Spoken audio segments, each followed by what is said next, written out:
어, 여러분, 국가부진학교육 제 10주차 수업을 시작하도록 하겠습니다.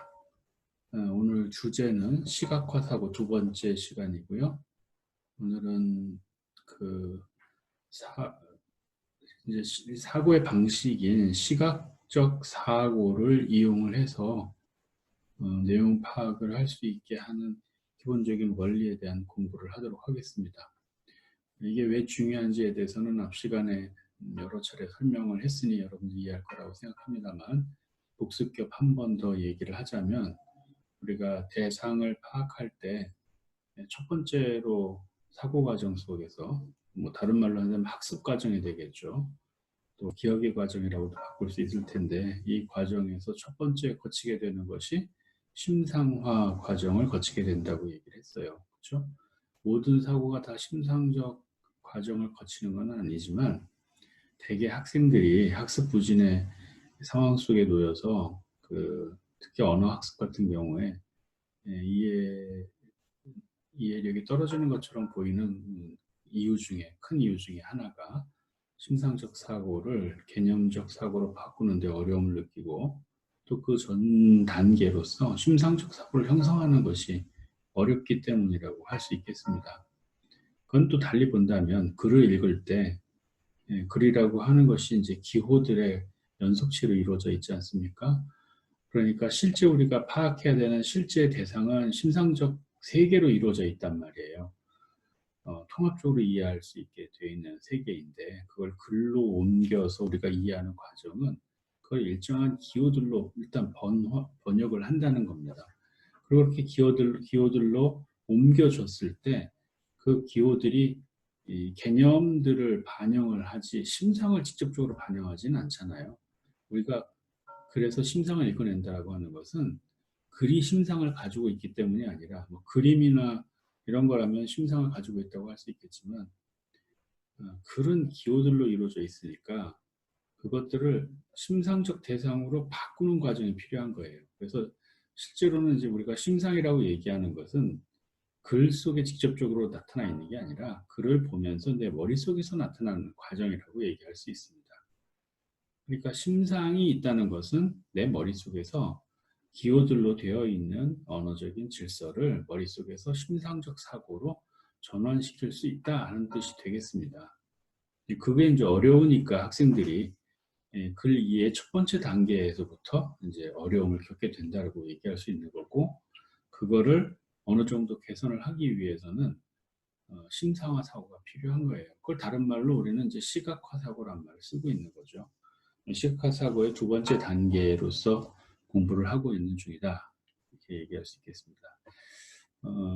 먼저 이제 시각화 사고가 어떤 식으로 일어나 있는지를 원리적으로 이해하기 위해서 다음부터 나와 있는 아주 단순화시켜서 대상들을 단순화시켜서 좀 이해하는 걸로 과정을 거쳐가 보도록 하겠습니다.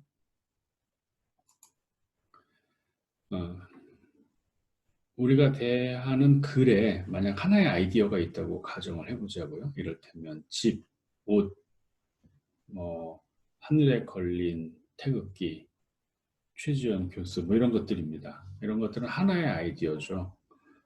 하나의 아이디어는 아무런 사고의 진전이 있지는 않은 거예요. 그냥 그 대상인 거죠.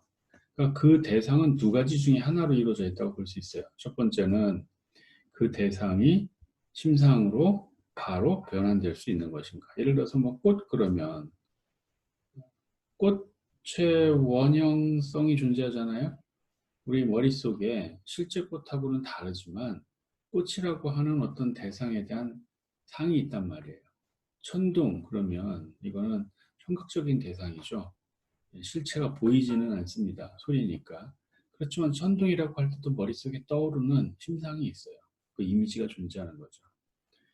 그런가 하면 무슨 진리, 행복 이런 것들은 머릿속에 심상이 나타날 수도 있는 것 같고 아닌 것 같기도 하고 한 대상들입니다. 그렇죠? 이를테면 행복 그러면 행복한 어떤 상태들을 떠올려 볼 수도 있을 거예요.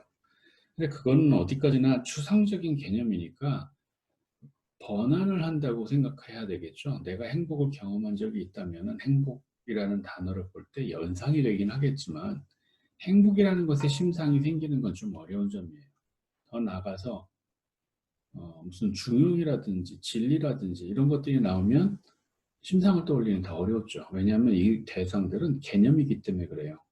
그래서 크게 본다면 우리 머릿속에 심상적 사고를 경유하는 개념도 존재하고 심상적 사고를 경유하는 심상적 대상도 존재하고 심상으로 번안될 수 있는 어떤 구체어들도 존재하고 그리고 심상화하기가 어려운 개념도 사실은 존재하는 겁니다. 그래서 모든 사고가 다 심상을 거친다라고 그렇게 얘기하기는 어렵지만 일단 우리가 하나의 아이디어라고 얘기한다면 심상 문제를 떠나서 말이죠.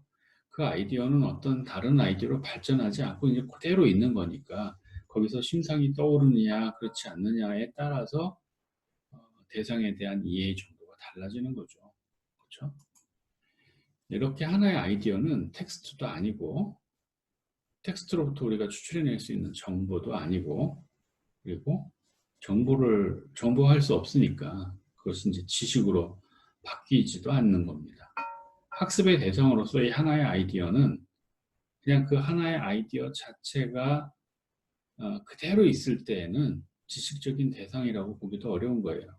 그럼 어떤 경우가 하나의 아이디어인데 지식이 되느냐? 여러분에게 한번 설명을 했습니다만 내가 만약에 논문을 읽는다고 하면 그 한 편의 논문을 통해서 내가 얻고자 하는 것은 대개는 하나의 개념이거든요. 논문 한 편이 하나의 개념으로 총화가 되는 거예요. 집약이 되고 통합이 되고 그랬을 때 그 논문은 그 안에 풍부한 다양한 아이디어들을 함축적으로 가지고 있다고 얘기할 수가 있어요. 그러니까 하나의 아이디어인 것처럼 보이지만 하나의 아이디어가 아닌 거죠. 그런 경우라면 그 하나의 아이디어 형태로 존재하고 있는 뭐 개념이든 또는 무슨 패러다임이든 뭐 어떤 대상은 지식화될 수 있는 거죠.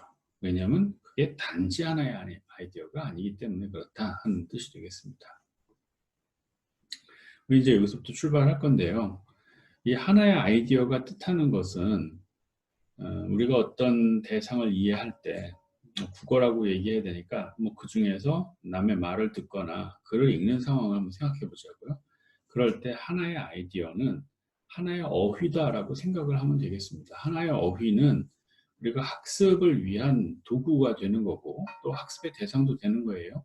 아까 얘기한 것처럼 그 어휘가 만약 논문의 키워드라면 그거는 하나의 아이디어가 지식의 대상이 되기도 하고 그러니까 그런데 사고의 수단이고 학습의 수단이고 지식화의 수단이 되는 하나의 어휘는 그 자체는 이제 지식의 형태로 존재하지는 않죠. 도구로 존재하는 거니까.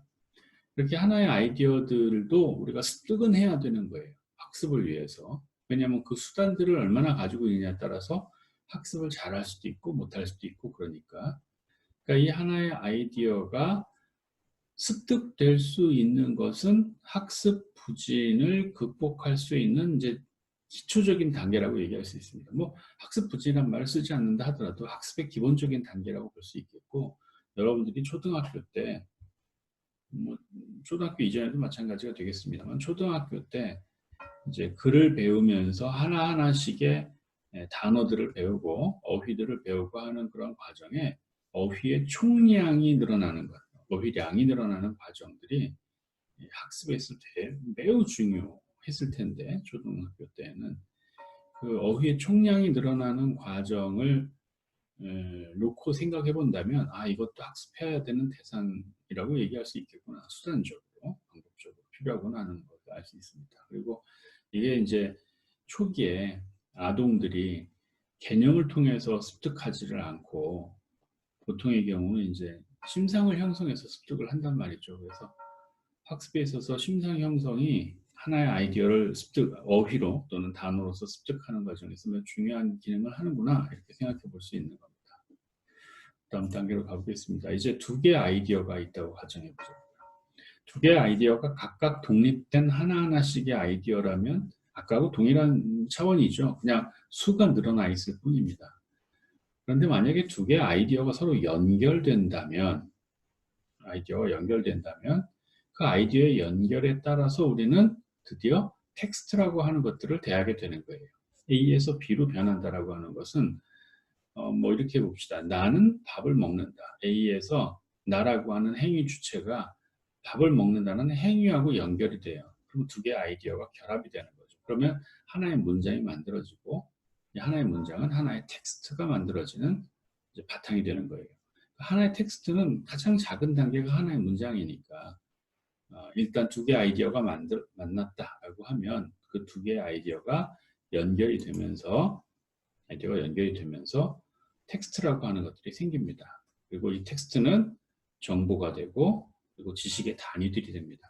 매우 단순한 구조예요, 이거는. 그래서 여러분들은 이거를 사실은 텍스트라고 하는 전체의 모습으로 생각하는 것보다 텍스트 안에 존재하고 있는 수많은 아이디어들에 대해서 생각을 하는 게 더 좋을 것 같아요. 이따가 우리가 실제 사례를 좀 보긴 하겠습니다만 둘 이상의 아이디어가 만나서 의미들을 만들어내는 그 과정들을 이해하는 것이 대상에 대한 언어적 이해에서 매우 중요한 두 번째 단계다 이렇게 생각할 수 있겠습니다.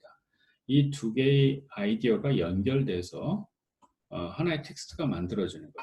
이것들이 또 모여서 하나의 텍스트가 만들어지고 이것들이 또 모여서 하나의 텍스트가 만들어지고 그러니까 텍스트가 점점 아이디어들이 결합이 되는 과정인데 그것의 가장 작은 단위들이라고 얘기한다면 그거는 두 개의 아이디어가 연결되는 구조다라고 얘기할 수 있겠고요. 글을 전국 단위, 뭐 전체 단위라고도 얘기하고요. 글 전체 단위에서 파악하는 게 아니라 국부 단위 또는 부분적인 단위. 그러니까 뭐 글의 일부가 되는 거죠. 문 단위일 수도 있겠고 문장일 수도 있겠고 이런 단위에서 이해할 수 있는 능력을 갖기 위해서는 매우 단순하긴 하지만 이 두 개의 아이디어가 결합된다라고 하는 것을 이해하는 게 매우 중요해요. 이건 최소화시켜서 단순화한다면 이 두 가지 유형 중에 하나겠죠. 첫 번째 유형은 하나의 아이디어에서 또 하나의 아이디어로 발전하는 것. 두 번째는 하나의 아이디어가 또 하나의 아이디어와 대응하는 것. 요거는 등가적일 수도 있겠고요. 대립적일 수도 있겠고 그런데 결국은 전자는 A에서 B로 계속 발전하는 거고요. 요거를 보통 환유적, 연상적 관계, 환유적 관계 이렇게 얘기를 해요. 또 하나는 동호반복처럼 보이잖아요. 하나가 다른 하나로 대체가 되는 것. 우리가 그래서 본다면 부연 이런 것도 요게 해당되는 거고요. 그렇죠? 그다음에 반복, 그렇죠? 환원이 부연에 비슷한 의미가 되니까요. 이런 것들이 아이디어의 연결은 되지만 막 발전해 나가지는 않는 그런 구조입니다. 그렇지만 이렇게 부연이 되거나 동호 반복의 형태처럼 존재하는 이것이 서로 다른 아이디어가 결합되면 내용이 새로운 단계로 진전하지는 않지만 이 앞에 있는 것처럼 연상을 통해서 A에서 B로 발전해 나가지는 않지만 풍성해지긴 합니다. 그것이 앞에서 이게 연상적인 과정이라고 얘기했고 또 환유적인 과정이라고 했잖아요. 그렇다면 뒤에 나와 있는 것은 은유적 과정이라고도 설명을 합니다. 그래서 두 개의 아이디어가 연결되는 구조까지 봤고요. 두 개가 중요하다는 거 아까 설명했어요. 부분적인 글 전체에서 또는 어떤 담화의 전체에서 부분을 쪼갰을 때 그 각각 쪼개진 것들의 원리가 단순한다면 두 개의 아이디어가 만나고 있는 것이다. 이렇게 얘기한다면 이렇게 세 개의 아이디어로 이루어져 있는 것은요. 지금 말은 세 개의 아이디어지만 실제로는 세 개를 뜻하는 게 아니라 복수 두 개 이상, 그러니까 세 개 이상의 아이디어들을 말한다고 생각하면 되겠습니다. 이렇게 만들어지면 이 세 개의 아이디어라고 단순화시킨 요 과정 안에서는 아이디어가 드디어 발전을 하게 됩니다. 그러니까 뭐 두 개의 아이디어는 은유적인 관계에 의해서 그냥 내용이 새롭게 발전하는 건 아니고 계속 축적이 될 수는 있어요. 이게 좀 다른 얘기긴 하지만 우리가 귀납적 추론, 연역적 추론 얘기하잖아요. 그때 연역적 추론이라고 하는 것은 사실은 동호반복이란 말이에요. 3단 문법, 사람은 죽는다, 나는 사람이다, 나는 죽는다 이렇게 얘기하면 사실 사람은 죽는다라고 하는 것 안에 나는 죽는다는 게 이미 내포되어 있는 거잖아요. 그러니까 결론으로 나는 죽는다 이런 말이 나온다 하더라도 새로운 아이디어는 아닌 거예요. 사람이 죽는다라는 그 아이디어가 반복되는 거죠. 다만 초점화가 되고 명징화가 되고 풍성화가 되고 하는 그런 과정들이 이 동호반복 속에는 동호반복은 아니지만 반복이 되는 것 속에는 존재합니다.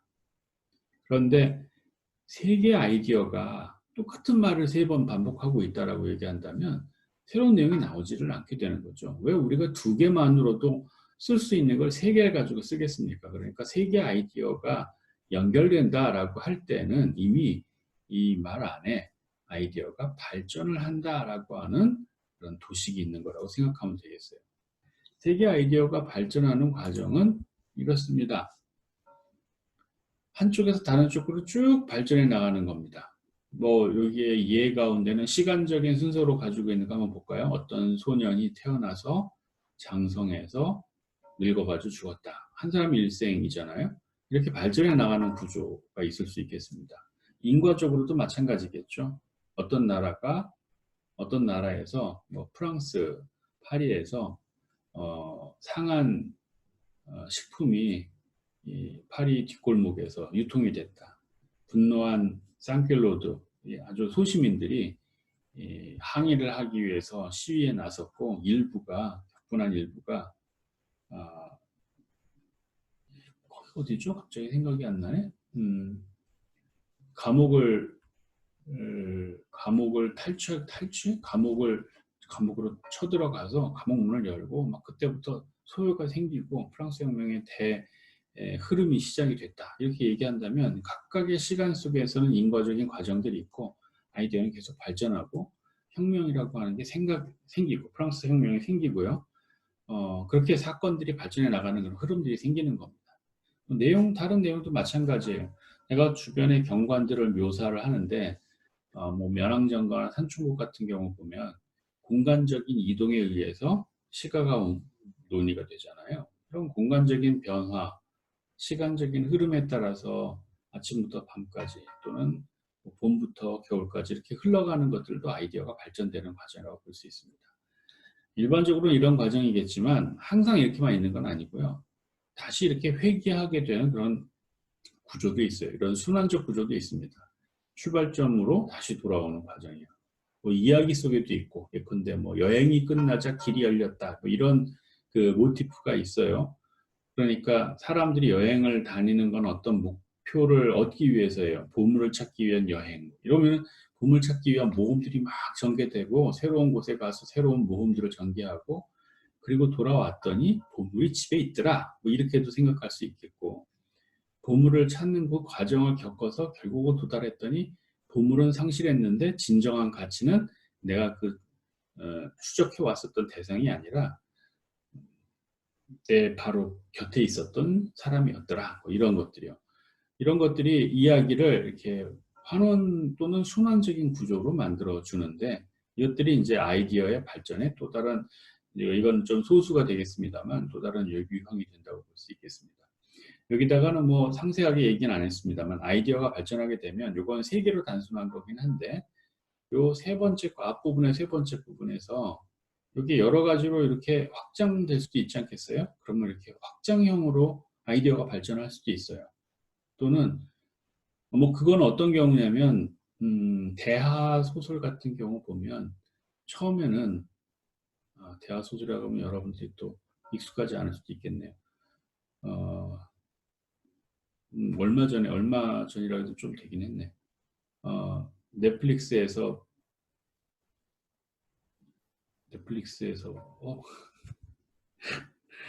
생각이 이렇게 자꾸 안 나는지 모르겠다.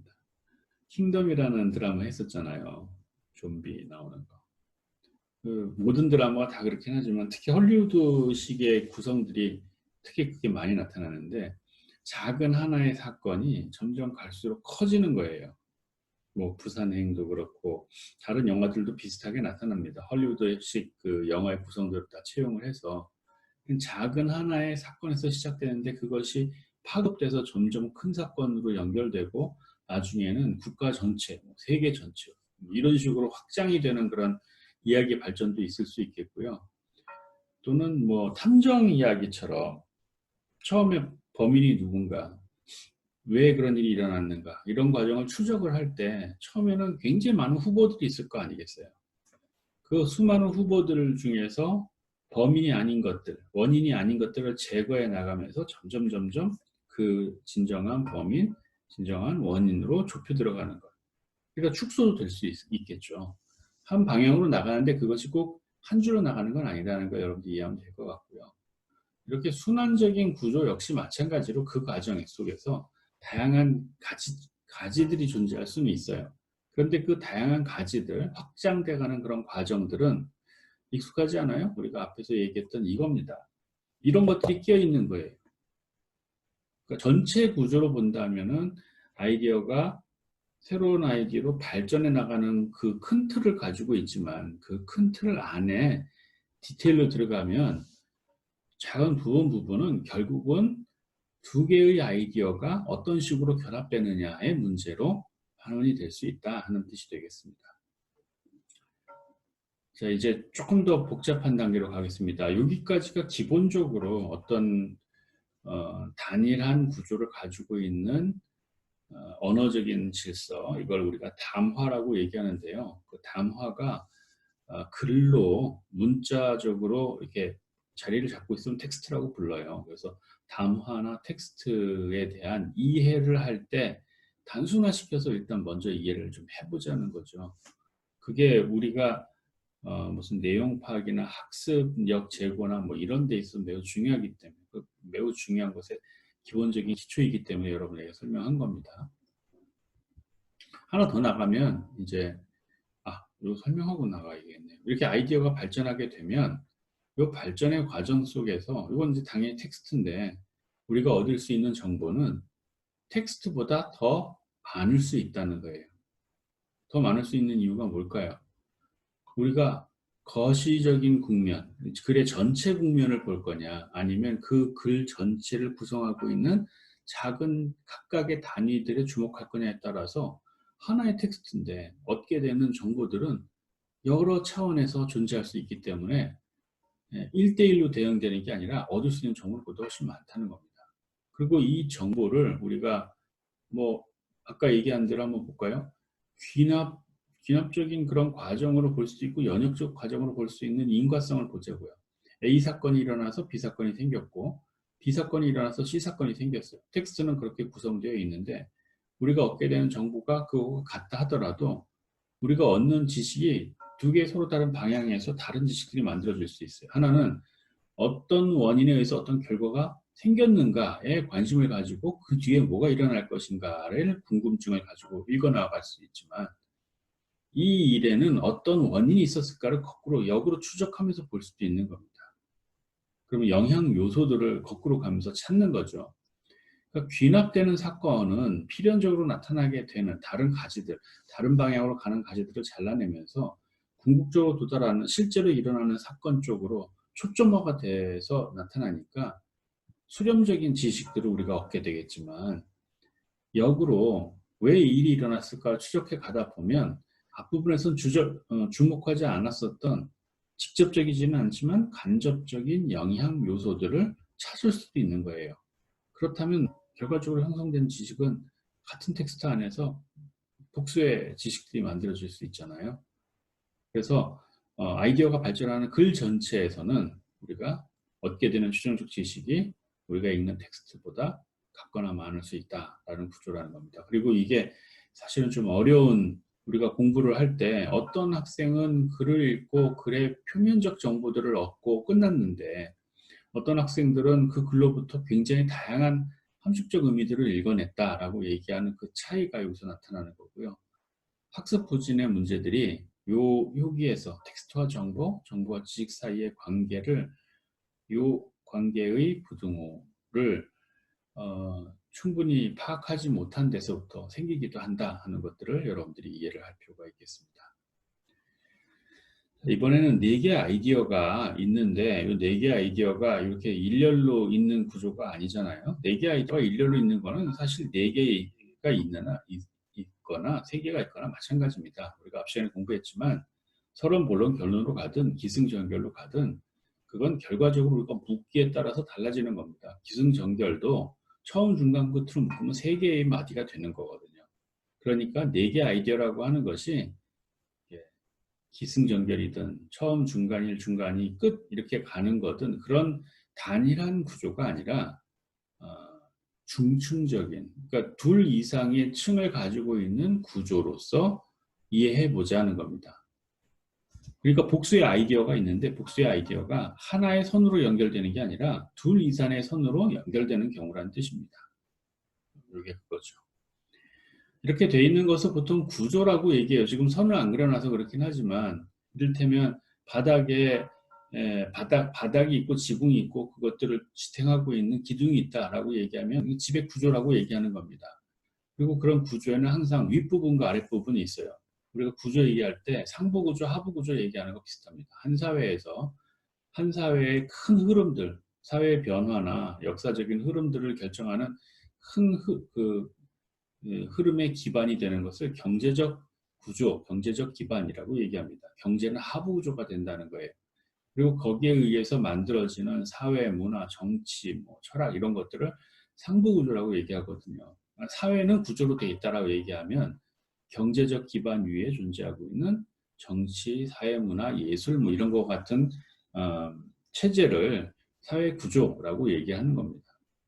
사람에게 있어서 뭐 위아래로 얘기가 좀 그렇긴 합니다만 뭐 또 그런 비유도 존재하니까 육체와 정신이라고 하는 게 구조로 되어 있다라고 얘기하면 육체와 정신이 두 개의 서로 다른 층을 가지고 있다. 그리고 레이어라고 얘기하잖아요. 두 개의 서로 다른 레이어를 가지고 있다.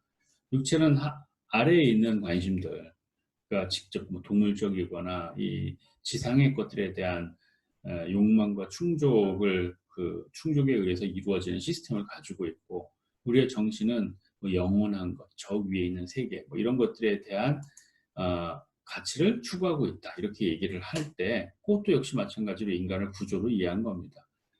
이런 구조로 이해할 때 그 구조의 형태들은 크게 본다면 이렇게 우리가 뭐 여전히 구조라고 얘기하는 계층성을 가지고 있는 이런 계층성이죠. 아래와 위로 되어 있거든요. 어떤 원인 사건에 의해서 두 가지가 서로 겹이 놓여 있는 겁니다. 뭐 이야기에 보면 우리가 단순한 이야기들은 하나의 단일한 서사 구조를 가지고 있다고 아까 설명했어요. 그런데 어떤 이야기는 여러 겹을 가지고 있는 경우가 있는 겁니다. 뭐 오늘날의 이야기들이 대개로 그렇게 만들어요. 우리 이를테면 무슨 어, 소설 무정을 놓고 한번 얘기해 볼까요? 소설 무정에 보면 이형식이라고 하는 주인공이 있죠. 이형식이라는 주인공을 중심으로 해서 이야기가 쭉 진행이 됩니다. 그러면 이제 단일화 구조처럼 보이잖아요. 그런데 그렇게 되면 이야기가 굉장히 단순해졌을 겁니다. 그런데 거기에는 이형식 말고도 또 다른 인물들이 있어요. 선영이라든지 영채라든지 이런 인물들이 형식이라든지 이런 인물들이 있습니다. 각각의 인물들의 이야기가 각각의 서사들을 만들어요. 그 서사들이 각각 병렬적으로 진행되는 거예요. 그러니까 우리가 글을 읽을 동안에는 한 번에 하나밖에 못 읽기 때문에 사실은 무슨 이형식의 어떤 일을 경험하고 있는 동안에는 다른 인물들이 뭘 하는지 몰라요. 다른 인물들이 뭘 하는지를 알 수 있으려면 그 인물과 이 형식이 만나야 돼요. 이를테면 영채가 곤경에 놓인 그런 장면이 있습니다. 영채가 자살을 하게 되는 사실은 나중에 알고 봤더니 자살이 아닌 그런 상황이 되는 어, 그 원인 사건인 영채가 곤경을 당하는 장면이 있습니다. 그때 이 작품에 나온 주연 인물들인 선영이라든지 병식과 같은 인물들, 병욱과 같은 인물들은 각각 다른 곳에서 다른 일들을 하고 있겠죠. 우리 눈엔 보이지는 않습니다. 그런 존재는 하는 것들이에요. 형식도 역시 마찬가지인데 형식이 우연히도 그 공간에서 그 장면을 엿보게 됩니다.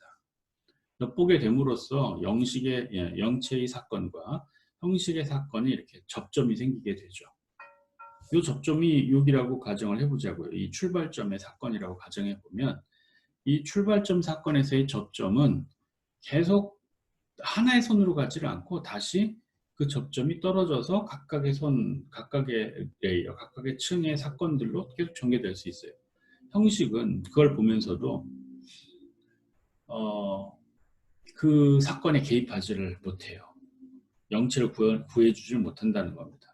그냥 지켜만 보고 포기를 하게 돼요. 그래서 영체는 결국은 공경을 당하게 된 거죠. 그 이후의 사건들은 어떻게 됩니까? 형식은 영체가 더러워졌다라고 생각을 합니다. 그리고 가까이 가지를 않고 영체는 자신이 더러워졌다고 생각하고 자살을 기도를 해요. 그래서 지금부터 영체의 서사와 형식의 서사는 각각 독립적으로 가게 됩니다.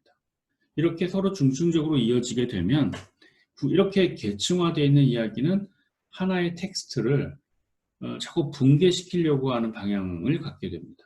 왜냐하면 텍스트라고 하는 것들은 여러분들 텍스트는 원래 텍스트에서 나왔다는 거 알죠? 여러분들이 지금 입고 있는 옷을 이렇게 들여다보면 C줄과 날줄로 이루어져 있단 말이에요. 그 C줄과 날줄의 어딘가에서 출발해서 이야기가 또는 텍스트가 만들어진다고 여러분들이 생각해 보자고요. 어느 쪽으로 가느냐는 건 임의의 것이에요. 여러분들이 선택할 수가 있습니다. 하지만 어딘가에 도달은 해야 되겠죠. 그 도달을 하는데 이게 서로 다른 선으로 계속 진행되면 우리가 읽을 수가 없어요. 왜냐하면 우리가 읽을 때는 어떻게 읽는다 하겠습니까? 선조적 질서로 읽는다 그랬어요. 하나의 선으로 읽어서 간다고 얘기했습니다.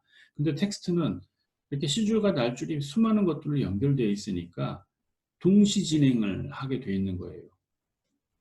그래서 우리가 글을 읽을 때 글을 잘 못 읽는다라고 얘기하는 것은 텍스트가 가지고 있는 본질과 우리가 이해하는 형식이 서로 일치하지 않기 때문에 그런 겁니다.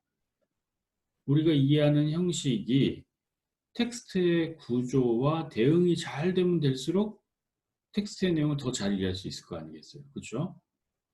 근데 이제 아이디어의 구조화가 되어 있는 이런 텍스트는 이해하는 구조들이 쉽지는 않은 겁니다. 그래서 그게 어떻게 구성되어 있고 어떤 식으로 읽어갈 건가 하는 것들을 우리가 받아들이고 이해해야 되는 겁니다. 지금처럼 왼쪽 아래에 있는 것처럼 계층화되어 있는 경우는 동시적으로 진행된다라고 하는 것들을 우리가 염두에 두는 거죠. 우리가 형식의 이야기를 읽을 때 영체의 사건을 멈춰두는 게 아니에요. 영체의 사건도 계속 진행되고 있다는 걸 마음속에 염두에 두고 형식의 사건을 보는 겁니다. 그래야지 그 전체의 전모를 우리가 이해할 수가 있게 되거든요. 텍스트는 그런데 이렇게 해서 끝나지는 실제는 않죠. 텍스트는 이렇게 열려있는, 동시에 열려있는 구조로 끝날 수는 없어요. 왜냐하면 우리는 결국은 이거 1번이라고 하고 이거 2번이라고 하면 1번을 먼저 읽거나 아니면 2번을 먼저 읽을 수밖에 없기 때문에 그렇습니다. 그래서 거기에 따라서 텍스트도 실제로는 어떻게 되냐면 이거 만나게 만듭니다. 나중에 가서는. 그러니까 여러분에게 이거는 그림으로 그려서 보여줘야 될 것 같아요. 자, 그림으로 그려 보여드리겠습니다.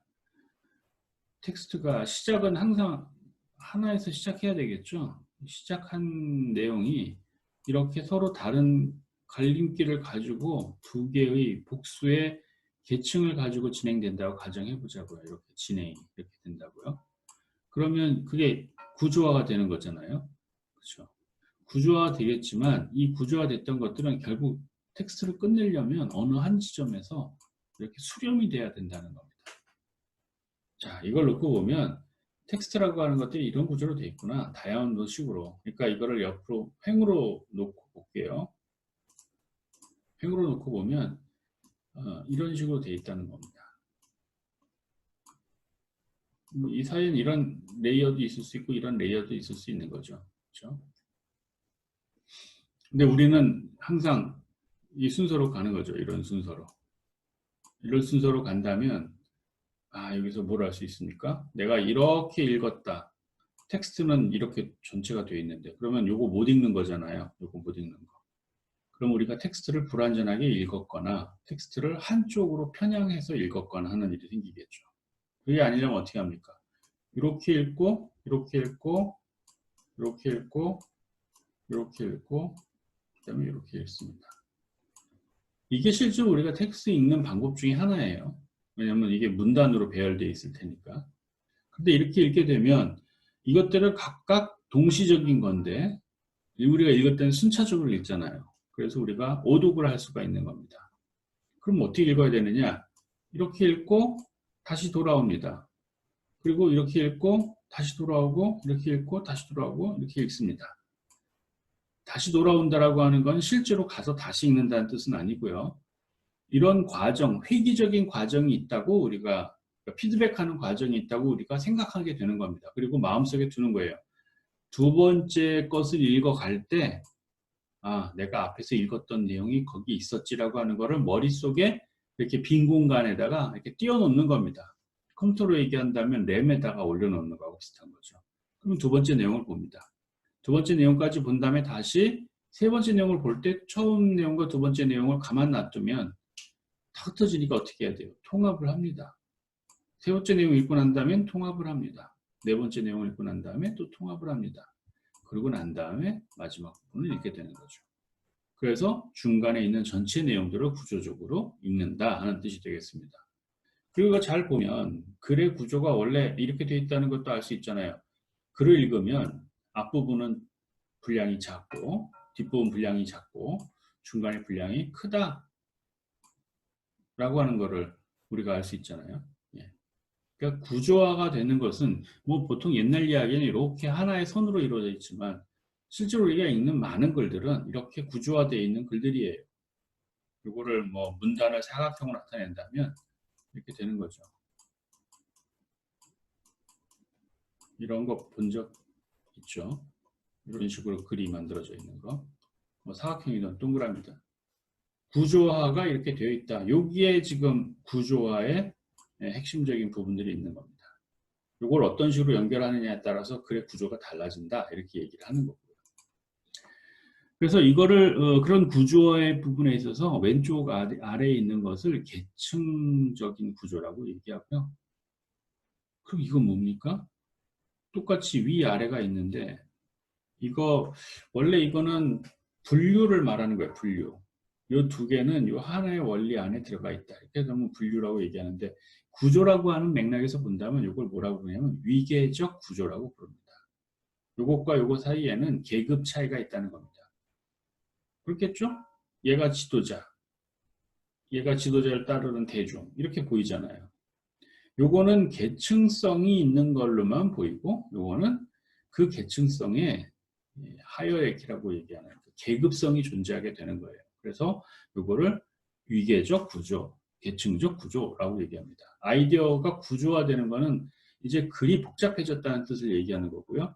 여러분들이 읽어야 될 글을 이걸 읽어갈 때 얘를 읽어갈 때 얘를 읽어갈 때 이것과 대응되는 뭔가가 여기 있겠구나라고 생각하면서 읽어야 된다는 뜻이 되겠습니다.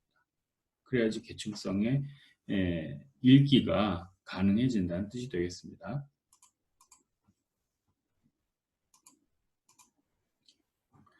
자, 이제 이러한 아이디어가 구조화되어 있는 경우에 이러한 텍스트를 어떤 텍스트라고 부르느냐? 이렇게 가는 길이 하나 있다면, 그러니까 아래로 가는 길이 있다면 거기 하나의 단층적인 텍스트라고 얘기하고요. 그냥 일반적인 텍스트입니다. 그런데 하나의 텍스트가 진행될 때 또 하나의 텍스트가 진행되고 있어요. 실제로 우리가 읽을 때는 어떻게 되냐면 요거를 읽고 난 다음에 요걸 읽어요. 그러니까 순차적으로 등장하는 것처럼 보이지만 시간적 또는 논리적 또는 무슨 공간적으로 본다면 이 두 개는 동시적인 진행이어야 되는 것들입니다. 그럴 때 그러한 텍스트를 뭐라고 부르냐면 다층적 텍스트라고 부릅니다. 이렇게 되어 있는 구조화되어 있는 아이디어들에 의해서 만들어진 텍스트는 다층적 텍스트구나. 이런 다층적 텍스트에는 앞에 있었던 텍스트와 달리 내가 이거를 읽을 때 이 내용을 염두에 두고 이걸 읽어야 된다. 다시 얘기할까요? 요 내용을 읽을 때 아직 존재하지는 않지만 세상 어딘가에서 이것과 관계가 있는 뭔가가 있겠군 이라고 하는 것을 떠올리면서 글을 읽어야 된다 라는 뜻이 됩니다. 그러니까 여기에서 얻게 되는 정보는 우리가 단일한 그 발전 과정을 전개가 되는 단일한 발전 과정을 갖고 있는 것과 달리 여기 아직 읽지도 않은 존재하지도 않는 것처럼 보이는 어떤 정보에 대한 맥락 속에서 읽게 된다는 뜻이에요. 이렇게 맥락 속에서 읽게 되는 정보를 맥락적 정보, 다른 말로 컨텍스트적인 정보라고 얘기합니다. 그러니까 이 구조화되어 있는 글에서는 컨텍스트적인 이해가 중요한데 그 컨텍스트적인 이해가 읽어내야 될 대상이 컨텍스트적인 정보라는 겁니다. 중요합니다. 이거 이해 과정에서. 학습 속도가 빠르고 학습의 내용이 풍성한 학생들은 요 훈련들이 잘 돼 있는 학생들이에요. 그렇지 못한 학생들은 이게 잘 안 돼 있는 경우라고 할 수 있겠습니다. 이거는 독서교육론 시간에 기로연 교수님께 여러분들이 다시 배울 거니까 그때 배우기 바랍니다. 그 다음에 이렇게 해서 얻게 되는 지식이 있을 거 아니겠습니까? 당연히 구조화가 돼 있으니까 거기서 얻게 되는 지식들은 구조화된 지식이다, 이렇게 얘기할 수 있습니다. 여기에 대한 이해도 좀 이따가 지문을 통해서 확인을 하도록 하겠습니다. 이해되셨죠? 그래서 우리가 네 가지를 지금 살펴봤는데요. 첫 번째는 하나의 아이디어가 있을 때, 하나의 아이디어가 우리 학습의 대상이 된다라고 얘기할 때는 그게 단어나 어휘라고 하는 대상인 거예요. 그리고 단어나 어휘가 그냥 하나의 어휘라고 하는 맥락으로 본다면 그거는 학습의 수단, 학습의 도구로서의 어휘를 생각하는 겁니다. 그리고 이제 참조해서 여러분들이 알아둬야 될 부분들은 하나의 어휘이긴 하지만 그게 하나의 텍스트를 배경으로 하고 있는 어휘라면 그거는 이제 범주 또는 개념 뭐 이런 것들인데요. 그거는 이해의 대상이 됩니다. 왜냐하면 하나의 어휘지만 이미 그 하나의 어휘 안에 하나의 이상의 텍스트가 들어있기 때문에 그렇다, 이렇게 생각하면 되겠습니다. 그 다음으로 두 개의 아이디어가 있다라고 하면 두 개의 아이디어가 각각 독립적으로 있으면은 하나의 어휘가 두 개 있는 거랑 마찬가지잖아요. 그러니까 두 개의 아이디어가 있다라고 하는 것은 전제가 뭐냐면 두 개의 아이디어가 연결되어 있다라고 하는 뜻이 되겠습니다. 두 개의 아이디어가 연결되어 있을 때는 그 두 개의 아이디어의 연결이 발전을 하느냐 아니면 반복이 되느냐에 따라서 그 의미가 달라지는 건데, 이건 우리가 글을 읽을 때 그 글의 정보들을 가지고 한번 다시 확인을 해보도록 하겠습니다. 세 번째로는 세 개의 아이디어가 있는 경우입니다. 세 개의 아이디어는 각각의 하나씩의 아이디어가 세 개 있다는 뜻 아니죠. 그리고 두 개씩의 아이디어 짝이 이렇게 결합돼서 세 개가 있다는 뜻도 아닙니다. 요거 보통 세 개 아이디어라고 얘기할 때는, 두 개의 아이디어 얘기할 때는 부분적인 그 어떤 텍스트의 부분으로서 아까 얘기했던 국지적, 국부적 단위의 정보들을 가지고 있을 때 두 개의 아이디어 갖고 얘기했다면, 세 개의 아이디어는 글 전체의 구조를 가지고 얘기할 때 그렇다는 뜻입니다. 거기에 있어서는 아이디어의 흐름이 매우 중요한 단계고 어떤 방향으로 흘러가느냐를 파악하는 과정이 중요하다는 거예요. 이것이 인과적으로 이루어져 있느냐, 시간적, 공간적 순서로 이루어져 있느냐, 아니면 확산이 되는 과정으로 이루어져 있느냐, 아니면 수렴이 되는 과정으로 이루어져 있느냐, 뭐 이런 등등의 것들이 여기서 만들어지는 거란 뜻입니다. 그리고 이렇게 3개 이상의 아이디어가 모였을 때는 3개 이상의 아이디어는 각각의 아이디어보다 훨씬 더 많은 정보들을 준다 하는 뜻이 되겠고요. 당연히 또 훨씬 더 많은 지식을 갖게 해준다. 왜냐하면 그 해당되는 아이디어들이 조직되는 방식이 텍스트에서는 하나로만 텍스트돼요. 왜냐하면 반복해서 얘기하는 거지만 텍스트는 선조적 질서를 가지고 있거든요. 쭉 한 줄로 되어 있어요. 그러니까 하나의 방법으로 결합을 해놓은 것처럼 보인단 말이에요. 그렇지만 아이디어들은, 그 안에서 만들어지는 아이디어들은 반드시 한 방향으로 이루어지는 건 아니에요. 다른 방향으로도 이루어져 있어요. 우리가 조금 있다가 텍스트를 가지고 실제로 이해를 한번 좀 보도록 할 겁니다. 그리고 이제 네 번째로 아이디어가 네 개가 있고 이렇게 계층성을 가지고 있으면 아이디어가 구조화된다. 텍스트가 구조화되어 있는 관계들로 되어 있는 경우가 많다. 여러분들 거기에 대한 이해들을 해야 되는데, 이렇게 구조화될 때는 계층적으로 구조화되는 경우도 있고 위계적으로 구조화되는 경우도 있다. 계층적으로 구조화될 때는 보통 이제 병렬적으로 전개가 되는 거예요. 그리고 위계적으로 구조화되어 있을 때는 단위가, 전체 단위가 묶여지는, 통합되는 그런 과정으로 이루어지는 겁니다. 그렇죠? 병렬되어 있는 건 은유적인 거고요. 은유적 관계들이 있어요. 그러니까 대등한 관계들이 생긴다는 거고요. 통합적 관계는 환유적 관계가 있어요. 우리가 환유라고 하는 개념 자체가 부분으로 전체를 대표한다고 얘기하잖아요. 그러니까 부분과 전체의 관계라는 뜻이에요. 통합을 한다는 것 자체가 환유적이라는 뜻입니다. 그런 관계들로 이루어져 있고요. 여기에는 텍스트가, 여러 텍스트가 겹쳐서 존재하고 있다고 이해할 수 있다는 거고, 따라서 하나의 텍스트를 이해할 때 다른 텍스트에 대한 맥락을 염두에 두고 읽어야만 제대로 읽을 수 있다는 뜻이 되겠습니다. 그러면 우리가 앞에서 학습 활동 했었던 거 바탕으로 한번 좀 생각해 보도록 하겠어요. 이런 글을 읽었었잖아요. 지금 여러분한테 이게 보일까 모르겠네. 보이면 안 되는데. 잠깐만요. 이걸 아래로 내려갔구나. 이것도 잠깐 한번 얘기하겠습니다. 이렇게 하면 되나? 네. 예, 저걸 안 되겠네요. 자, 이 글을 읽었죠. 이 글에서 여러분들이 이제 기억과 니은에 대한 답을 찾아내라. 그리고 이거를 찾기 위해서 동원했던 정보가 뭔지를 표시를 해라. 그리고 그것에 의해서 전체를 한번 그림을 나타내 봐라. 이라는 학습 활동 과제를 여러분들에게 줬습니다. 여러분들이 각자 다 했겠죠. 그거를 어떤 식으로 얻게 되느냐 하는 과정들을 우리가 확인을 좀 해보겠는데요. 먼저 한번 읽어보도록 하겠습니다. 독서는 독자 개인의 경험과 배경 지식을 활용하여 의미를 구성하는 활동으로 인식되어 왔다. 독서는 인식되어 왔죠. 뭐로? 독자 개인의 경험과 지식을 활용해서 의미를 구성하는 활동. 그러니까 개인의 활동이라는 거죠. 일반적으로 의미 구성의 주체는 개별 독자로 전제되는데 이는 독서가 사적인 활동으로 인식되기 때문이다 라고 되어 있어요. 독서가 사적인 활동으로 인식되기 때문에 개별 독자를 전제하는데 그래서 독서가 이렇게 인식되어 왔다는 거잖아요. 두 개의 문장이 있는데 두 개의 문장이 있죠.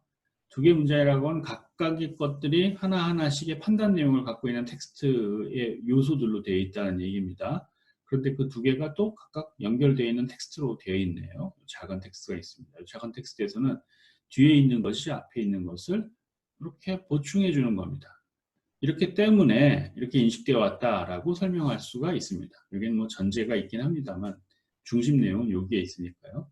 독서가 사적인 활동이니까 독서는 독자 개인의 활동으로 인식됐다. 동어반복처럼 보이죠? 예. 실제 동어반복입니다.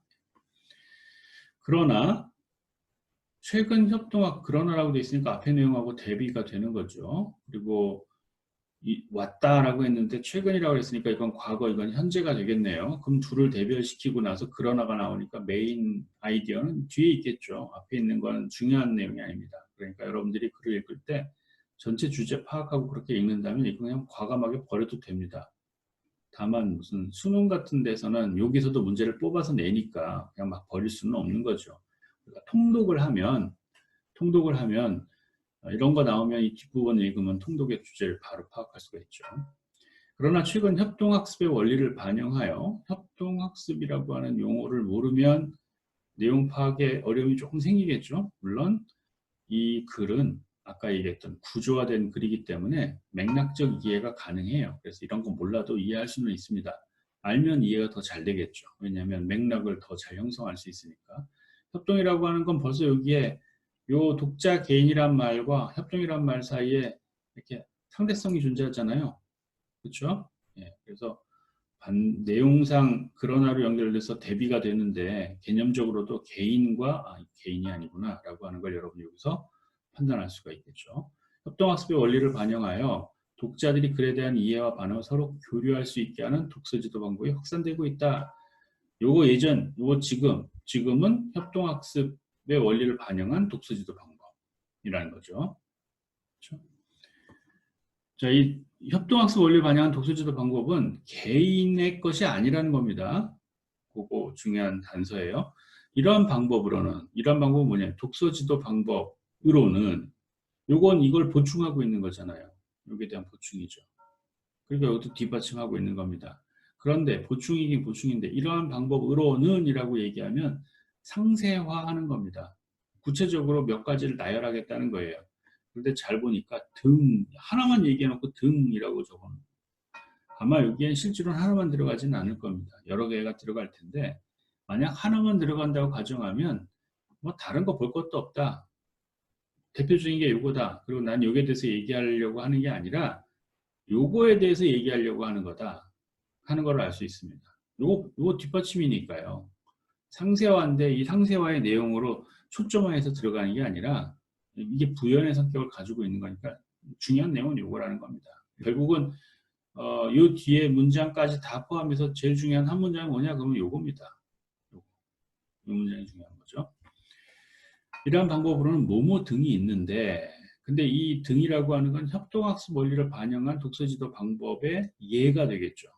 그러니까 여러분들이 기억에 대한 정보를 얻기 위한 단서는 요거죠, 요거. 그렇죠? 요거하고 요거 같은 말이니까 요걸로 써도 됩니다. 요 단어, 여기 있는 정보를 단서로 해서 여기 들어갈 말을 쓰는 거죠. 그렇죠? 읽기 방법이 있는데, 뭐, 토론, 독서 토론이라든지 무슨 토론 학습, 토론, 그러니까 뭐, 함께 읽기, 윤독, 독서 토론회, 뭐 이런 것들이 다 들어갈 수 있는 거일 거예요. 그게 다 여러 사람이 함께 하는 걸 들어가면 되는 거니까, 그렇죠? 이게 여기서는 중요한 정보가 아니에요. 실제로 문제로는 여기 들어가 있지만 실제로는 중요한 정보가 아니에요. 왜냐하면 있는데라고 해놓고 요거를 천착하는 게 아니라 이 지도 방법은 독서 지도 방법은 해서 요 내용이 다시 나왔잖아요. 그러니까 결국 독서 지도 방법 어떤 협동학습 원리에 반영한 독서 지도 방법이 관심사라는 뜻입니다. 이거는 독자들 간의 의미 경쟁을 통해 내용을 명료하게 파악하게 하고라고 했으니까 요거하고 요 뒤에 있는 거하고 대등한 관계죠. 합리적 의미로 내면할 수 있게 해준다. 요것의 의의를 말한 거잖아요. 요 의의는 뭐 요거하고 같은 거죠. 서로 교류라고 하는 말하고 같은 말이죠. 그렇죠? 그리하여 개별 독자의 독서는 개인 차원에 머무르지 않고 개별 독자의 독서와 개인적 차원의 독서는 다른 뜻이라는 거죠. 개별 독자가 읽는다 하더라도 그러니까 혼자서 글을 읽는다 하더라도 개인 차원으로 읽는 게 아니라 어떤 다른 차원으로 읽을 수 있다. 어떤 다른 차원이에요. 다른 독자들 간의 의미 경쟁이라고 하는 그곳으로 읽을 수 있다는 뜻입니다. 그래서 소통하는 효과를 낳는데요. 여기 나와 있는 교류, 의미 경쟁, 그다음에 새로운 생각을 얻거나 입장의 변화, 소통 다 같은 말이라는 뜻이죠. 여기까지 다 같은데 여기까지 있는 모든 내용이 결국은 협동학습 원리를 반영해서 하는 독서 지도 방법이라고 하는 말을 꾸며주고 있는 겁니다. 그러니까 여기까지도 제일 중요한 거는 그 말이네요. 협동학습 원리를 반영한 독서 지도 방법. 여기까지로 다 연결되는 거죠. 이때 글의 의미는 니은 차원에서 재구성되며 이렇게 차원이 나오면 이렇게 괄호 뒤에 어떤 단어가 나오면요. 이게 이걸 꾸며주는 거잖아요. 그러면 이 차원과 등가적인 같은 값을 갖고 있는 걸 빨리 찾으면 되죠. 차원이란 말 찾으면 돼요. 여기 보니까 개인 차원이 있어요. 개인 차원하고 요거는 대비가 되는 관계라는 거잖아요. 그러면은 개인과 대비되는 용어를 찾으면 되겠네요. 그럼 뭘까요? 사회적 차원, 사회 차원 이렇게 얘기할 수 있겠죠. 정확하게는 아마 사회적 차원이라고 얘기해야 될 겁니다. 그래서 재구성되며 독자 공동체에서 공유되고 소통된다. 이로써 독자는 개인 차원의 독서와는 다른 새로운 주체로서의 독자로 성장할 수 있다라고 되어 있어요.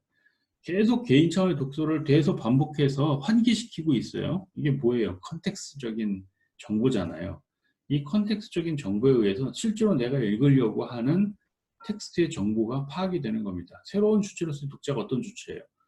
교류하는, 의미 경쟁을 하는, 합리적 의미로 내면화할 수 있는 뭐 그런 것들이에요. 소통하는 그런 독자로 성장할 수 있다는 뜻입니다.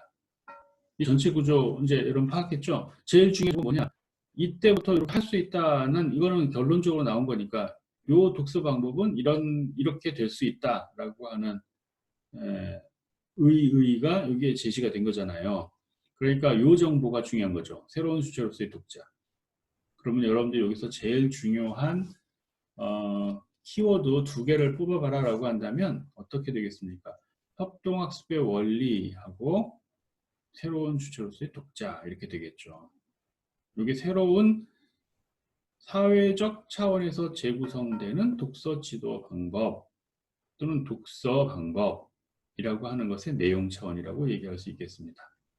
여기까지 이해가 됐죠? 이걸 어떻게 찾았느냐? 하나씩 보겠습니다. 처음 두 문장입니다. 분홍색 음영 표시는 처음 두 문장은 두 문장으로 되어 있는데 뒤에 있는 내용이 앞에 있는 내용을 꾸며주는 그런 관계로 되어 있습니다. 그러니까 이게 중요한 정보죠. 그렇죠? 그 다음에 그러나부터 내용이 바뀌잖아요. 그러나부터 보면 최근 협동학습의 원리를 반영한 독서지도 방법이 있습니다. 요 독서지도 방법이 있어요. 여기에는 기억이 있고요. 뭐 또 다른 게 있는데 다른 거는 내가 보지도 않을 거다라고 했으니까 이건 그냥 여러 개 중에 하나라고 하는 맥락으로 봅시다. 그렇게 되면 이거는 분류라고 얘기합니다. 분류적 표지가 있는데 사실은 분류는 아니죠. 왜냐하면 여러 개를 다 얘기하진 않았으니까. 결국은 이건 뭐냐면 여기서 이쪽으로 초점화를 하고 있는 겁니다. 이런 거를 보통 글에서는 상세화, 초점화 뭐 이렇게 얘기합니다. 그래서 초점화가 됐어요. 기억, 요 기억 자리죠.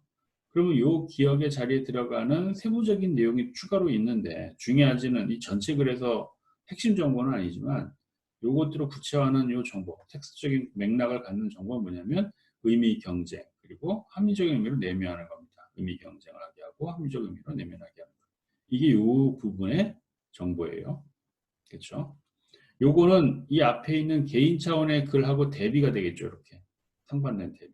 전체 그림은 그렇게 만들어지겠습니다. 요 앞부분은 개인 차원의 독서. 그 다음에 요거는 새로운 차원의 독서예요. 새로운 차원의 독서고 요 새로운 차원의 독서는 어떻다는 겁니까? 예? 두 가지의 성격을 가지고 있다는 거잖아요. 예를 들어보면 그 예에서는 의미 경쟁 그리고 합리적 의미로 내면화 이 두 가지 의의를 가지고 있다는 거죠. 그 다음에 그러나부터 요 그리하여까지 왜냐하면 요 그리하여는 요거에 의해서 귀결되는 문장이잖아요. 요 내용은 이 앞에 있는 것을 꾸며주는 내용이고 그래서 결국은 여기 있는 말은 요 독서지도를 대체해서 말하는 거니까 요 독서지도 방법은 이렇다는 거잖아요. 개인 참여에 머무르지 않고 확장되어 소통되는 효과를 낳는다. 그러면 요것과 요것은 대비되는 거죠. 여전히. 개인 차원에서 의미를 구성하는 거였는데 개인 차원이 아니라 어떤 차원에서 소통하는 효과를 낳는 읽기 방법이라는 거죠. 그렇죠? 그래서 여기서는 A에서 B로 가는 겁니다. 여기서 요 밑줄 친 부분에서 요 아래 밑줄 친 부분으로 넘어가는 겁니다. 요 내용은 생각과 달리 중요한 정보는 아닙니다. 핵심 정보는 아니라는 얘기입니다. 구체화하는 정보일 뿐입니다. 자, 이제 뒷부분으로 넘어갑니다. 그리하여부터 봅니다. 그리하여 개별 독자의 독서는 개인 차원에 머무르지 않고 확장되어 소통하는 효과를 낳는다. 요 앞부분의 문장은 이런 구조로 되어 있어요. 요 개인 차원이 아니라 뭔지 모르겠는데 어떻게 된다는 이 비어있는 빈칸으로 되어 있는 겁니다. 요거 이해하려면 요 컨텍스트적인 정보를 가져다 쓰면 돼요. 그러면 요 지식이 생기는 겁니다. 이때 글의 의미는 이번에는 요 앞에 있는 요 내용이죠. 같은 내용. 요거 말하지 않고 요거 차원에서 재구성돼서 그래서 독자 공동체에서 공유되고 소통된다라고 얘기하고 있습니다. 그러니까 요 개인 차원은 얘기하지 않고 미안합니다. 말을 내가 잘못했네. 요 차원에서 재구성된다는 게 요게 아니라 요겁니다. 요 같은 내용. 순서로 보면 여기 개인 차원에서 머무르지 않고 X 차원으로 간다라고 얘기하는 거고요. 요 두 번째 문장은 요 개인이란 말을 안 썼잖아요. 그러니까 그걸 비어있는 자리로 놓고 Y가 아니라 여기다가 니은이라고 썼지만 실제 글을 쓴다면 그 니은 자리에 들어가는 뭔가 말이 있을 거 아니에요. 요거가 된다라는 겁니다. 그리고 요것과 요것은 서로 대립되는 개념이라는 겁니다. 요게 개인이니까 니은은 뭐가 되겠어요? 사회적 차원이 되겠죠. 여기 이제 정보를 그렇게 구성하는 구조가 된다는 얘기고요. 마지막 문장, 이 두 문장 연결이요. 이때부터, 이번에는. 이때, 이렇게 되어 있는 것과 이로써 이렇게 되어 있는 것은, 요 말과 요 말은 같은 의미, 반복하면서 의미 부여를 하는 거죠.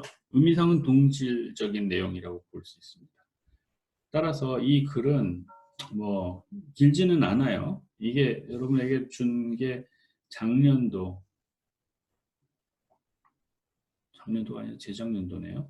재작년도, 작년도 12월이 아니라 작년 12월이 아니라 재작년도 12월에 중등교사 임용시험 국어 문제에 나왔었던 지문이죠. 그 지문 보면 사실은 어, 여러분들이 독서 교육론이든 이거 안 읽었어도 답을 풀 수가 있는 겁니다. 어떻게 풀 수 있어요? 맥락에 의해서. 이게 왜 맥락이 갖고 있을까요? 이 글은 사회적 차원에서의 독서가 가지고 있는 의의를 쓴 글이에요. 그런데 계속 또 다른 레이어, 또 다른 층에서 정보 하나, 텍스트 하나를 더 두고 있잖아요. 그 텍스트가 뭡니까? 옛날에 있었던 개인적 차원의 독서라고 하는, 독서 방법이라고 하는 것을 계속 하나의 층으로 깔아서 맥락적으로 이야기하고 있잖아요. 그래서 여기 있는 답들이 다 나오는 겁니다. 구조화해 놓은 부분이에요. 구조화해 놓은 부분입니다. 자, 기억에 대한 답을 구해야 되는데 이거는 이전의 독서 방법하고 대비가 되는 거예요. 그럼 이전의 독서 방법은 어떤 독서 방법이었는가? 개인의 사적인 활동이 됐었던 거다. 그러면 새로운 활동이 되는 이 독서 방법에 뭐가 있는 거냐? 뭐 독서 토론회, 예? 또는 협동 독서, 또는 무슨 윤독만 갖고는 안 되겠네요. 대개가 이제 여러 사람이 같이 독서를 하는 과정이니까 독서 토론회 같은 게 대표적인 거가 되겠죠. 그 다음에 글은 앞부분에 또 중간 부분에 끝부분에 부분적으로 정보가 나와 있는 건데요. 개인 차원에서 독서라고 하는 것을 이 컨텍스트적인 그런 정보로 제공을 계속 반복적으로 해요. 그러면서 니은을 물어보는 거거든요. 니은은 요 개인 차원과 대비가 되는 거라는 거예요. 사회적 차원이 된다는 거죠. 그렇게 되면 전체 텍스트는 요 흐름이죠. 아이디어가 발전해 갑니다. 아이디어가 발전해 가는데 이 아이디어를 어떻게 하고 있습니까? 또 다른 층을 가진 또 다른 텍스트를 얹어가지고 어떻게 만들었어요? 구조화했죠. 구조화해서 뭘 더 잘 이해하겠습니까? 사회적 차원의 독서가 가지고 있는 의의를 더 쉽게 명료하게 이해할 수 있게끔 글의 구조를 만들어 놓은 거다. 이렇게 얘기할 수 있습니다. 여기는 이렇게 가는 글의 구조와 이렇게 계층화되어 있는 글의 구조와 이렇게 부분적으로 전개가 되는, 발전을 하거나 동호 반복이 되는, 이건 이제 대비가 되는 거니까요. 뒤집어 놓은 역상이니까 발전이라기보다는 뒤집어 놓은 상이에요. 그러니까 동호 반복처럼 이렇게 맞붙어 있는 거고요. 이거는 발전된 거, A에서 B로 갔다는 뜻이 되는 거니까. 그런 요소들을 이 텍스트가 다 가지고 있는 셈이 되는 거네요. 그렇죠? 이제 그 아이디어가 하나, 둘, 셋인데 이렇게 아이디어들이 늘어나면서 결합되는 방식에 대한 이해가 좀 되나요? 요 이해되는 방식은 여러분들의 학습 과정이나 학습 방법들을 도와주는 데도 도움이 되겠지만 또 달리 생각해 보면 학습 부진 학생들이 학습 부진을 겪게 되는 글의 이해나 뭐 담화의 이해에서 학습 부진을 겪게 되는 부분들이 어디서 생기는지 하는 것들을 우리가 이제 간접적으로 파악을 할 수가 있는 겁니다. 첫째, 하나의 아이디어 단계에서 학습 부진이 나타나는 경우들이 있어요. 하나의 아이디어라고 하는 것은 뭐라고 얘기했습니까? 학습의 도구, 학습의 수단으로 활용되는 어휘들이라고 얘기했죠. 근데 그 하나의 아이디어들로 되어 있는 어휘들을 잘 모르면 학습 부진이 생기는 겁니다. 두 번째로는 세부 단위에서 또는 뭐 국제적인 단위에서 아이디어가 발전하는 과정, 두 개 이상의 아이디어가 연결되어 있으면 그 연결된 방향성을 여러분들이 알아야 된다는 겁니다. 이거는 어휘와 어휘가 만나는 것만 있는 게 아니고요. 문장과 문장이 연결되는 것도 포함됩니다. 그리고 좀 더 크게 본다면 문장과 문장이 연결되는 것도 포함된다고 얘기할 수 있는데요. 그런 관계 속에서는 지난 시간에 여러분에게 뭐 암시처럼 줬습니다만 여러분이 중고등학교 때 배웠던 것들이 다시 다 나와요. 그러니까 뭐냐면 무슨 전제, 뭐 인용, 부연, 열거, 공간적, 시간적 순서, 인과, 구분, 분류, 상세화, 분석, 뭐 종합, 뭐 이런 것들이 다 여기 해당되는 것들이에요. 그것들이 메인 아이디어, 이거 주지라고 얘기합니다. 주지의 내용과 뒷받침 내용. 여러분들은 중심 내용과 뒷받침 내용을 배웠겠군요. 중심 내용과 뒷받침 내용의 관계들로서 텍스트의 그 구체적인 단계 또는 세부적인 단계 속의 정보들이 어떻게 결합되는가 하는 것들에 대한 설명이거든요.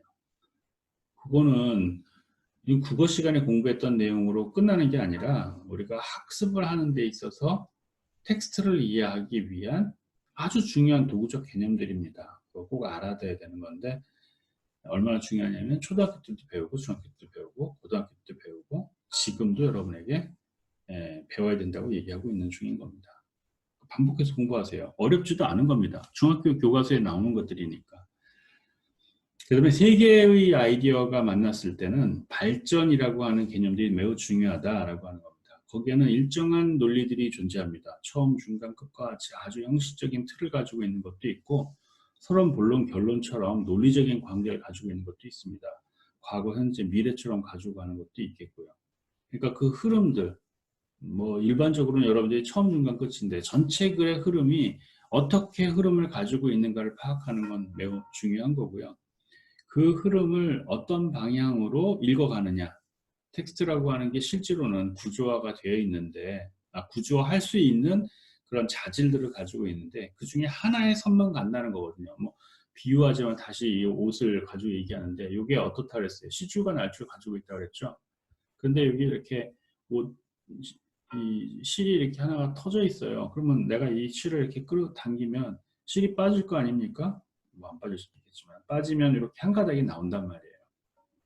이게 뭐와 같은 거냐면 내가 읽은 텍스트와 같은 겁니다.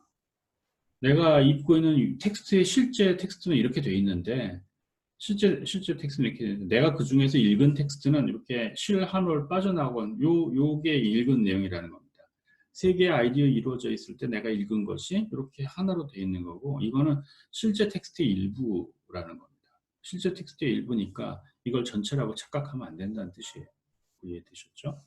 그다음에 네 개의 아이디어로 이루어져 있는 경우라면 네 개의 아이디어들이 이렇게 계층화되어 있는 경우를 생각해라라고 하는 거. 여기서 제일 중요한 거는 이 계층성이라고 하는 것이 뭐 높고 낮음의 문제가 아니고 핵심적으로는 뭐냐면 내가 읽으려고 하는 텍스트에 지식을 주는 것, 내가 읽으려고 하는 텍스트의 맥락을 주는 것이 레이어로 깔려있는 또 다른 텍스트다라고 하는 거고 이 또 다른 텍스트는 내가 읽는 것만큼 정연하게 배치가 되어 있지는 않아요.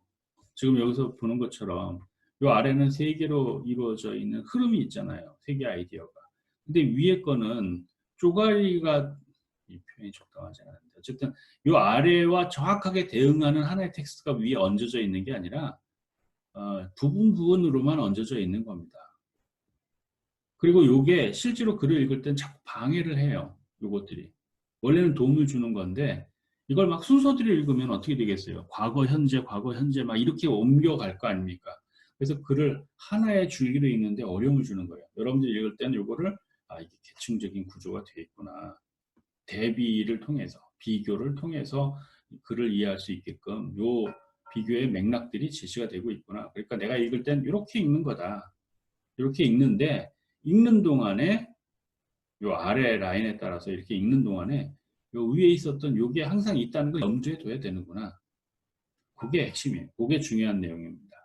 그거를 학습 부진의 상태에 있는 학생들이 이거 굉장히 어려워합니다. 어려워합니다. 이거 쉽게 하는 방법은 뭘까요? 이렇게 도해화하는 겁니다. 시각화하는 게 여기서 들어가는 거예요. 글의 구조가 어떻게 이루어져 있는지를 이해하게 되면 거기에서 메인스트림, 핵심적인 이 내용의 흐름이 어떻게 되어 있는지를 파악할 수 있고 그렇게 읽으면 전체 주제 파악하는 건 어렵지 않습니다. 그리고 나머지 부분들은 여기에 다 부분적인 지식들, 부분적인 정보들을 파악하는 통로들이 있기 때문에 그건 그 차원에서 따로 물어보게 되겠죠. 정교하게 읽거나 해야 될 때는 그렇습니다. 자, 내용들을 많이 진행을 했는데요. 이 뒤에 있는 정보들은 이거는 잠깐만요. 우리가 공부를 시작한 지 시간이 좀 됐어요. 그래서 이 내용부터는 다음 시간에 공부하는 걸로 하겠습니다. 너무 많이 공부한다고 머리 아프다고 할 테니까요. 어, 지금부터 여기서 여러분들이 이렇게 보게 될 이 내용들은 뭐 이렇게 복잡한 뭔가가 있느냐, 이 글의 구조에 관련된 그림인데요. 이거는